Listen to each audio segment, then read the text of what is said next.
আয় ব্যয়ের হিসাব স্বচ্ছতা নিয়ে যারাই কথা বলেছে তারা আপনার বৈরিতার শিকার হয়েছে। এর আগে সর্বসম্মত দায়িত্ব দেওয়া অর্থ সম্পাদককে আপনি সরিয়েছেন, বলা হচ্ছে নিজের অনুগত একজনকে সেই পদে বসিয়েছেন।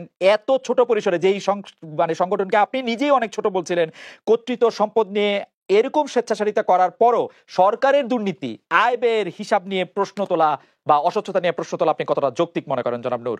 আমার দলের এই অর্থ বিষয়ে তথ্য নেওয়ার জন্য পাবেন। আমি তো বলেছি আমাদের অর্থ কমিটি এসে, অডিট কমিটি এসে, কেন তারপর আমাকে আসলে ব্যক্তিগতভাবে এখানে বলছেন অর্থ সম্পাদককে আপনি সরিয়ে দিয়েছেন যেহেতু অর্থ নিয়ে প্রশ্ন। এখন না হলে রেজা কিবরিয়া দলে আপনার নাই, কিন্তু তিনি তো দলে ছিলেন সে সময়, তো তার এখতিয়ার, তিনি আহ্বায়ক, তার স্বাক্ষর ছাড়া আমি কি কোনো কাজ করতে পেরেছি? যা সিদ্ধান্ত হচ্ছে, মিটিং এর সিদ্ধান্ত হচ্ছে, রেজুলেশন আছে, আপনি খাতাগুলো চেক করতে বলেন। অনুমান নির্ভর কথা অন্যের কাছে শুনে আপনি বলবেন না যে আপনি শওকত মাহমুদ মারফত মাসুদ করিমের কাছ থেকে 28 লাখ টাকা গ্রহণ করেছেন, এরকম একটা অভিযোগ আছে। হাইকোর্টের একটি সমাবেশে 5000 লোক নিয়ে উপস্থিত থাকার কথা ছিল, আপনি সেই সমাবেশ না করে, সমাবেশী না হয় তারা টাকা ফেরত চেয়েছিল, এই অভিযোগ সম্পর্কে কি বলবেন? ইস্যুতে আমি 11,000 ভোট পেয়েছি ঠিকই, কিন্তু হলে যেহেতু পুরোটাই দীর্ঘদিনের ছাত্র রাজনীতি এবং সরকারে থাকায় ছাত্রলীগের একটা আধিপত্য, কাজী হলে থেকে প্রকাশ্য আমার দলের, আমার সংগঠনের রাজনীতি করার মতো তখন ইউনিভার্সিটিতে 11,000 ছাত্রের মধ্যে 110 জনও ছিল না। তো কাজী 5,000 কিংবা 500 কর্মীও তখনকার আমার কোনো মিছিলে ছিল না। এটা আপনি তখনকার পত্রপত্রিকা দেখলে দেখতে পারবেন। তো এই যে অভিযোগ, এটা একেবারেই ভিত্তিহীন। এখন আমাকে আমার ইমেজ ক্ষুণ্ণ করার জন্য, আমাকে প্রশ্নবিদ্ধ করার জন্য এই সমস্ত কথাগুলো বলা হচ্ছে। এখন আমি একটা কথা আপনাকে বলি, আপনারই দরকার। কোনো টাকা নেই। আমি বলি, শওকত মাহমুদ একজন প্রেস ক্লাবের একাধিকবারের, আপনারই এই পেশার সাংবাদিকদের নেতা ছিলেন, প্রেস ক্লাবে বিভিন্ন প্রোগ্রামে গিয়েছি, সেমিনারে গেছি, তার সাথে দেখা হয়েছে, সাক্ষাৎ হয়েছে। আমার কাছে স্বাভাবিকভাবে আমি বলি, খালেদ ভাই কারের অত্যাচার, নির্যাতন, নিগ্রহে আমাদের কাছে মনে হয়েছে যে এই ফ্যাসিবাদের পতন হওয়ার মধ্যে দিয়ে এই দেশের মানুষ একটা মুক্ত বাতাসে অক্সিজেন গ্রহণ করতে পারবে। কাজেই এদের পতন কিভাবে ঘটানো যায়, দিনে রাত্রে ধ্যানে জ্ঞান, এরকম একটা ভাবনা আমার ছিল, আমার সহকর্মীদের ছিল। তখন অনেকে বলেছে যে এরকম একটা আন্দোলন হচ্ছে, এই আওয়ামী লীগ বিএনপি থাকবে না, একটা বিকল্প সরকার গঠিত হবে, এই সরকারের পতন হবে, তো তোমাদের সেখানে অবস্থান কি হবে? স্বাভাবিকভাবে সরকার বিরোধী কোনো তৎপরতার কথা যদি বলা হয়, সেখানে আমাদের প্রাথমিকভাবে নৈতিক মোরাল গ্রাউন্ড থেকে, দলীয় পজিশন থেকে অবস্থান থাকবে। তারপরে যখন আমি একটু শুনি, আমার শেষ করতে দেন।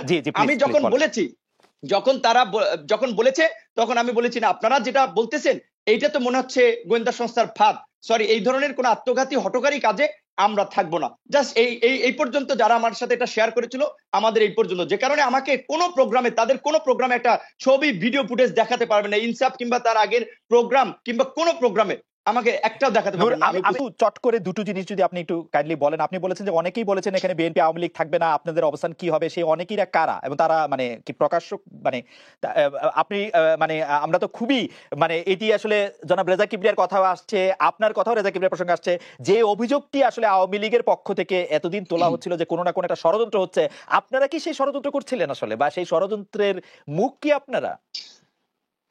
খালেদ ভাই, ষড়যন্ত্র করার মতো অবস্থানে আসলে প্রকৃত অর্থে আমি এবং আমার সহকর্মীরা নেই, কারণ সবেমাত্র ছাত্র রাজনীতি শেষ করে জাস্ট জাতীয় রাজনীতিতে পা রেখেছি, উদীয়মান একটা সংগঠন তৈরি হচ্ছে। কাজী আমরা সরকারি দল না, প্রধান বিরোধী দল না, কাজী সেই ধরনের ষড়যন্ত্র করার মতো অবস্থায় কিংবা আসলে সক্ষমতা আমাদের নেই। মানে হচ্ছে যে জনাব নূর, আমি এই প্রশ্নটি আগে একটু করতে চাই যে আপনি কি আসলে গণ অধিকার পরিষদের সদস্য সচিব নিয়ম, এবং আপনি সদস্য সচিব কিনা, এবং তারপরে আরো কিছু বিষয় আপনার সাথে একটু বলতে হবে, সেগুলি যদি আপনি বলেন।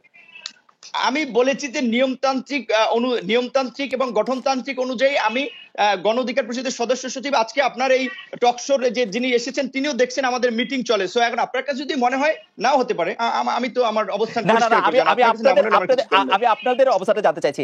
মানে ব্যাপারটা কি এরকম, আহ্বায়কের কি এই ক্ষমতা আছে সদস্য সচিবকে বহিষ্কার করার, যেটি বহিষ্কার করেছেন, এবং সদস্য সচিব হিসেবে হাসান আল মামুনকে নিয়োগ দেওয়া হয়েছে, সেটি কি পারেন তিনি? আহ্বায়ক রয়েছেন, দেখেন আপনি একটা বিষয়, আপনি তো এই সমস্ত বিষয়গুলো ভালো জানেন, আইন এবং এই ঘটনাগুলো।